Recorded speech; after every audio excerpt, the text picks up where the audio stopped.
আমি থাকি না থাকি পুনরায় শ্রমিক সন্তানদের জন্য শিক্ষাবৃত্তি এই সংগঠনে চালু থাকবে। আমি যখন আমার বাবা এই সংগঠনে ওই চেয়ারে বসে থাকতো, আমি পূর্বে এই ইতিহাস দিয়েছিলাম। এই জন্য অনেক শ্রমিক সন্তান এসে তার সন্তানের বই কেনার টাকা, কলম কেনার টাকা, ফর্ম ফিল-আপের টাকা, বিভিন্ন টাকা তারা আমার বাবাকে দরকার করতো। তখন সংগঠনের ইনকাম ছিল না, আসলে উনি তখন করতে পারেন, উনি পকেট থেকে দিত, মাঝে মাঝে উনি ওই অফিস থেকেও কিছু দিত, দিয়ে অন্য হাতে ভাবসার করে হয়তো সে বিলটি পাস করতো। কিন্তু আমাকে যখন আপনারা দায়িত্ব দিয়েছিলেন, তার আগে কিন্তু আমি ইস্তেটা দিয়েছিলাম যে এই শিক্ষাবৃত্তি আমার মনে হয় না বিগত এই 3 বছর 3.5 বছরে আপনাদের সন্তান কেউ এখান থেকে শিক্ষাবৃত্তি উপভোগ করেছে কি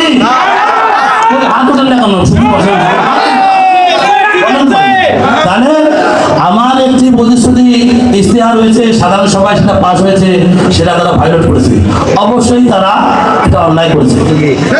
আমি তো প্রথমে বলেছি সংগঠনের সভাপতি না থাকলে, সাধারণ সম্পাদক না থাকলে সংগঠন অচল। একটা কথা মনে রাখবেন, একটা রাষ্ট্রের যেমন প্রধানমন্ত্রী হলো একটা রাষ্ট্রের প্রধান শক্তি, তেমনি একটি সংগঠনের প্রধান শক্তি কিন্তু সাধারণ সম্পাদক। আমার চাচা অনেক জিনিস হয়তো ইয়ে করতে পারে নাই, এই জিনিসগুলো আমরাও নেই নাই, এবং সর্বোপরি হিসাবও কম ছিল। ইচ্ছা থাকলে উপায় হয়, যদি আমরা স্বীকার করি তাহলে উপায় হয়। তখন যদি দিতে পারতাম তাহলে এখন আসলে দিতে পারি না কেন, আয় তো কমে নাই।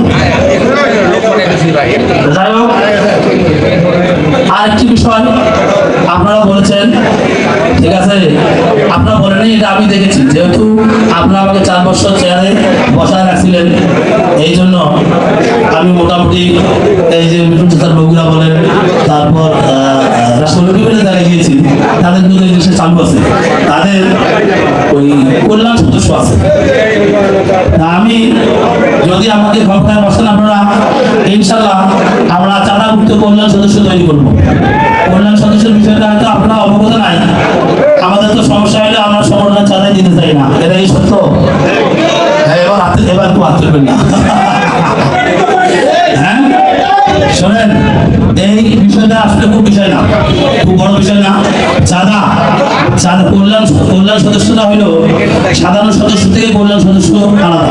সাধারণ সদস্য যেমন মাত্র ওই 25 টাকা মাসিক চাঁদা দেয়, সেই ক্ষেত্রে কল্যাণ সদস্য মাসিক চাঁদা দেয় আপনার এই 100 থেকে 150 টাকা এরকম।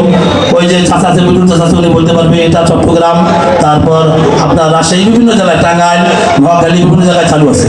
তাই এই কল্যাণ সদস্যরা একটা জিনিস করতে পারে, সেটা হলো এই কল্যাণ সদস্যরা আপনার এই চাঁদাটা দিলে, মানুষজন 100 করে দিলে 12 মাসে 1200 টাকা, 1200 টাকা হইলে সে 2 ঈদে অন্তত মনে করেন 3-6,000 টাকা পেতে পারে। কিভাবে পাবে? এখানে আমাদের মালিক সমিতির নেতৃবৃন্দ উপস্থিত আছে। ইতিমধ্যে আমাদের সার্ভিস চার্জের সঙ্গে কল্যাণটা কিন্তু ছিল, 20 টাকা কল্যাণ ছিল। আমরা তাদের হাত ধরে পা ধরে আবার যদি 20 টাকা কল্যাণ চালু করি, আর যদি এই কল্যাণ সদস্য যারা হবে তারা যদি এই মাসে এই 1200 টাকা মাস দিতে পারে, তাহলে আমরা তাদেরকে অন্তত প্রতি ঈদের 3-6,000 টাকা, নাহলে 5-10,000 টাকা দেওয়া সম্ভব যদি ইনকাম হয়। এবং এই ক্ষেত্রে একটি আলাদা ফান্ড করতে হবে, কল্যাণ ফান্ড।